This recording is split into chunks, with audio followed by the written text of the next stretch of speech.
I'm Lynn Bentley. I'm Vice President of Quality and Regulatory Affairs, and I'm here today with my colleague, Urvi.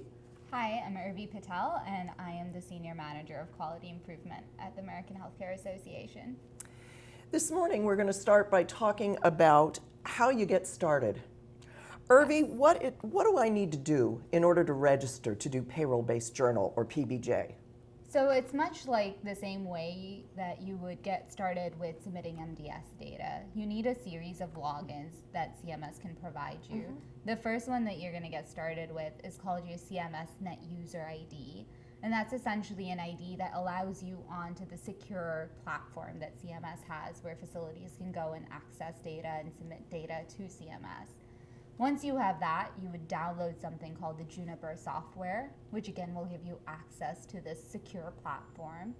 The QTSO page that CMS has actually includes a lot of information and short webinars on how you can go about getting registered. And it's really important that the individual in your organization that's going to be submitting this data is the one that's doing this registration, because that's the individual who will get their unique login IDs, and that's sort of per individual, not per organization. Oh, okay.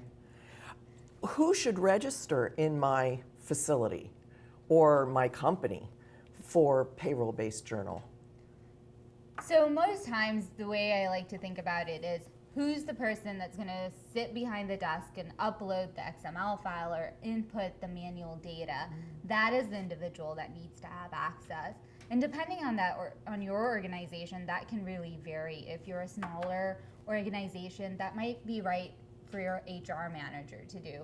If you're a large corporation, you might have corporate staff dedicated to that. And actually, if you're a large organization that has corporate staff dedicated to that, you'll want to make sure to do a corporate registration. And so unlike an individual registration, a corporate registration allows an individual to get access to multiple centers. And you don't do that registration online. You would actually complete that registration through a paper form that you would submit back to CMS. And again, like with the individual registration information, the corporate registration information and the form is available on the QTSO website. Where do I find the details of what I have to submit to the payroll-based journal? So all of the details related to the payroll-based journal can be found on the CMS website that's dedicated to the payroll-based journal. The easiest way to get to that website is actually just going through Google. So if you'll go to Google and in the search box type in CMS payroll-based journal, you'll get the link that you need to click on to navigate to the CMS page on payroll-based journal. Okay. Once you're there, you sort of scroll all the way down, and that's really where all of the hyperlinks are to all of the documents that you'll need.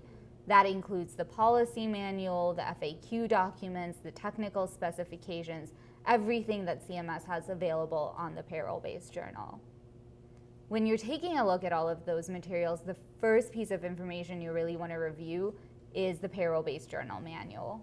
That has all of the information that's available on the policies related to payroll-based journal, what data needs to be submitted, what data shouldn't be submitted, etc.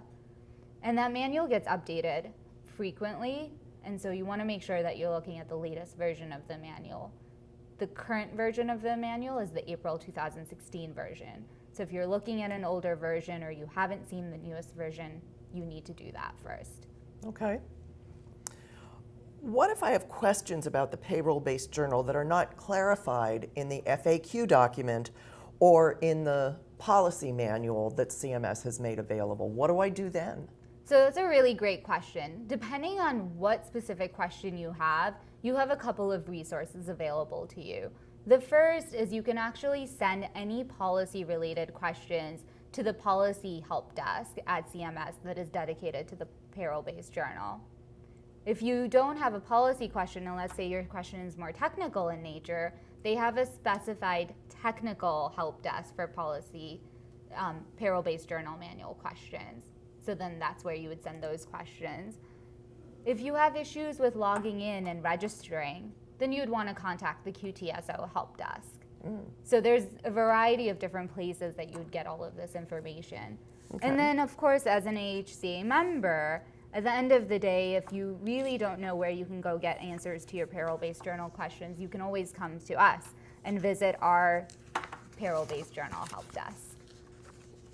All right. How does CMS plan to incorporate this data that they're collecting into 5-star? And what details do we have about what they will publicly report? Well, now that is really the million-dollar question because everyone wants to know the answer to that question. And unfortunately, CMS has not disclosed the details of how they're going to take the data that they collect through the payroll-based journal and incorporate it into 5-star, or what parts of the data they're going to publicly report. They have stated in conversations that when they get to a place where they know how they're going to do the calculations, or before they publicly put out any of the data for consumption to the greater public, they will give providers enough notice to review the data, to take a look at it. But unfortunately, right now, we don't have much else to go off of. Okay.